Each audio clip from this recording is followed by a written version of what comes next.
ఇలా గుడ్డు వేసి చూడండి, ఇంటిల్లిపాది ఇష్టంగా అయితే తినేస్తారు. అన్నం మిగిలినప్పుడు ఎప్పుడు ఒకే విధంగా కాకుండా ఇలా కొత్తగా ట్రై చేయండి. మరి మిగిలిన అన్నంలో గుడ్డుతో రెసిపీ ఎలా ఏంటనేది మీకు చూస్తేనే కదా అర్థమవుతుంది. లేట్ ఎందుకు, ఇంకా వీడియోలోకి వెళ్ళిపోదాం పదండి. అన్నం ఎగ్గుతో ఒక్కసారి ఈ విధంగా ట్రై చేయండి, చాలా అంటే చాలా బాగుంటుంది. ఇక్కడ వచ్చేసి మిగిలిన అన్నంతో చేస్తున్నాను. అన్నం అయితే తీసేసుకొని వీటిని కొద్దిసేపు పక్కనైతే పెట్టేసుకుందాము.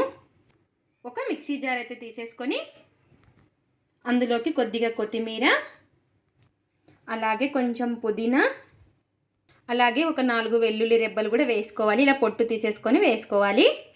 అలాగే ఇందులోకి చిన్నగా కట్ చేసి పెట్టేసుకున్న అల్లం ముక్కల్ని కూడా వేసుకోవాలి. అలాగే మనం తీసుకున్న అన్నాన్ని బట్టి ఉల్లిపాయ అనేది వేసుకోవాలి. ఇక్కడ వచ్చేసి మీడియం సైజు ఉల్లిపాయ అయితే ఒకటి తీసేసుకున్నాను. ఇలా కట్ చేసేసుకొని మిక్సీ జార్లోకి వేసుకోవాలి. ఇందులోకి మీ స్పైసీని బట్టి పచ్చిమిర్చిని కూడా వేసుకోవాలి. ఇలా ఇవన్నీ కూడా వేసేసుకొని ఇప్పుడు నీళ్ళేమి వేయకుండా మిక్సీ అయితే పట్టేసుకుందాము. ఇలా ఈ విధంగా బరకగా మిక్సీ అయితే పట్టేసుకోవాలండి. ఈ విధంగా ఉండాలి. ఇలా పట్టేసుకున్న తర్వాత ఇప్పుడు ఒక బౌల్ అయితే తీసుకొని అందులోకి ఒక 2 ఎగ్స్ని అయితే పగలగొట్టి వేసుకుందాము. మనం తీసుకునే రైస్ని బట్టి ఇలా ఈ విధంగా 2 ఎగ్స్ని అయితే పగలగొట్టి వేసేసుకుందాం. నేను కొద్దిగా తీసుకుంటున్నాను కాబట్టి 2 ఎగ్స్ అయితే తీసుకుంటున్నాను. ఒకవేళ మీరు ఎక్కువ కావాలంటే ఎక్కువైనా తీసుకోవచ్చు. ఇలా ఈ విధంగా ఎగ్ని మొత్తం కూడా బీట్ చేసేసుకుందాము. ఇలా మొత్తం కూడా ఒకసారి బాగా కలిపేసుకొని ఇలా ఈ విధంగా బాగా కలిపేసుకోవాలి. ఇప్పుడు ఒక కడాయి అయితే పెట్టేసుకొని అందులో ఆ కడాయిలోకి కొద్దిగా నూనె అయితే వేసుకోవాలి. మీరు తీసుకునే రైస్ని బట్టి నూనె అనేది వేసుకోవాలి. ఇలా ఈ విధంగా నూనె వేసుకొని ఈ నూనె బాగా వేడెక్కిన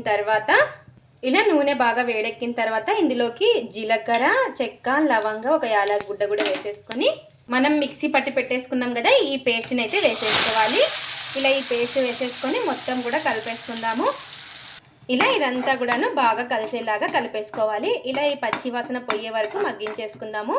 ఇప్పుడు ఇందులోకి రుచికి సరిపడినంత ఉప్పు, ఇలా ఉప్పు కూడా వేసేసుకోవాలి. అన్నానికి సరిపడినంత ఉప్పు, అలాగే ఇందులోకి పసుపు కూడా వేసేసుకొని ఇలా ఈ విధంగా మొత్తం కూడాను మళ్ళీ కలిపేసుకుందాము. ఇలా పసుపు ఉప్పు వేసేసుకొని ఇలా పచ్చి వాసన పోయే వరకు బాగా మగ్గించేసుకుందాం ఆయిల్లో. ఇందులోకి కొద్దిగా కరివేపాకు కూడా వేసేసుకొని మొత్తం ఒకసారి బాగా కలిపేసుకుందాము. ఇలా ఈ విధంగా కరివేపాకు కూడా వేసేసుకొని మొత్తం కూడా కలిపేసుకోవాలి. ఇప్పుడు మనం కలిపి పెట్టేసుకున్నాం కదా, ఈ ఎగ్ మిశ్రమాన్ని ఇందులోకి అయితే వేసేసుకుందాము. మీరు కావాలంటే డైరెక్ట్ పుదీనా దాంట్లోకైనా వేసుకోవచ్చు. ఇలా ఎగ్ అంతా కూడా ఇందులోకి వేసేసుకొని మొత్తం ఒకసారి బాగా కలిపేసుకుందాము. ఇలా ఈ విధంగా మొత్తం కలిసేలాగా బాగా కలిపేసుకోవాలి. ఇలా ఈ విధంగా కలిపేసుకున్న తర్వాత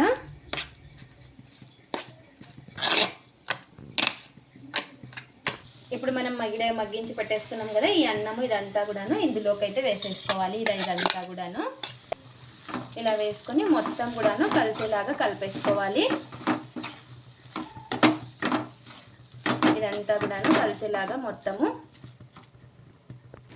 ఇలా ఈ విధంగా మధ్యలో కలుపుకుంటూ అడుగంటుకోకుండా కలిపేసుకోవాలి.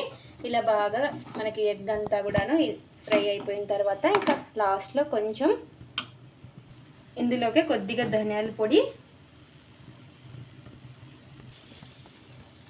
కొద్దిగా గరం మసాలా, ఇలా ఇవన్నీ కూడా వేసేసుకొని మళ్ళీ ఒకసారి బాగా కలిపేసుకుందాము మొత్తం కలిసేలాగా.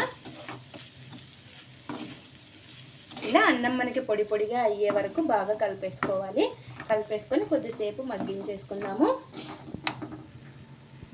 ఇలా ఈ విధంగా బాగా కలిపేసుకున్న తర్వాత చూసారు కదా, మనకి పొడిగా అయ్యింది. చాలా అంటే చాలా టేస్టీగా ఉంటుంది. పిల్లలకి లంచ్ బాక్స్ కానీ పెట్టి ఇవ్వచ్చు, లేదా అన్నం మిగిలితే ఒకసారి ఇలా ట్రై చేయొచ్చు. చాలా టేస్టీగా ఉంటుంది. ఇప్పుడు గ్యాస్ అయితే ఆఫ్ చేసేసుకొని ప్లేట్లో సర్వ్ చేసేసుకుందాం. ఇంకా ఎంతో టేస్టీగా ఉండే మిగిలిన అన్నం ఎగ్గుతో కొత్తగా రెసిపీ అయితే రెడీ అయిపోయింది. చాలా అంటే చాలా టేస్టీగా ఉంటుంది. ఇది మిగిలిన అన్నంతో లంచ్ బాక్స్ కానీ లేదంటే అప్పటికప్పుడు చేసి ఇవ్వచ్చు. చాలా అంటే చాలా ఈజీగా త్వరగా అయిపోతుంది. ఇది ఫ్రెండ్స్ ఇవాల్టి వీడియో. మా వీడియోస్ కనుక మీకు నచ్చినట్టయితే లైక్ చేయండి, షేర్ చేయండి, కామెంట్ చేయండి, సబ్స్క్రైబ్ చేసుకోండి. స్కిప్ చేయకుండా పూర్తి వీడియో చూడండి. చూసిన వాళ్ళు ఒక లైక్ అయితే చేయండి. అలాగే మిగిలిన అన్నం ఎగ్గుతో ఇలా కొత్తగా ట్రై చేసి ఎలా వచ్చిందో కామెంట్ అయితే పెట్టండి. Thanks for watching. Bye bye.